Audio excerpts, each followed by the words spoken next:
Hoy estoy aquí con vosotros un poco para compartir lo que es pues un nuevo proyecto, una nueva marca, un nuevo sueño, ¿no? Que es Fábrica de Cerveza Estrella de Galicia, ¿no? Es un proyecto que va a tratar de hacer cosas nuevas desde tierra, mar y aire, ¿no? Que va a intentar divertir desde tierra, mar y aire. Vamos a trabajar desde los productos de nuestras huertas, incorporar todos los aromas y todos los sabores del mar, ¿no? Mantener ese legado artesanal de hacer producciones pequeñas y de divertir con diferentes producciones a lo largo del año. Espero que os guste.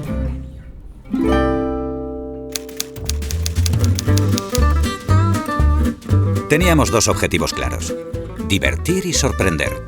Así que rompimos con nuestros esquemas habituales y abrimos la puerta a cualquier idea, por loca que pareciese. Largas sesiones creativas en las que las ideas se agolpaban como en un auténtico camarote de los hermanos Marx. Y lo logramos. Nos divertimos. Acudimos al origen. Recorrimos nuestro entorno de la mano de los mejores anfitriones. Escuchamos, aprendimos. Queríamos aprovechar todos sus conocimientos para incorporarlos a nuestro proceso. Jugaríamos con productos de temporada, nuestro saber hacer artesano, un toque de picardía y toda nuestra pasión.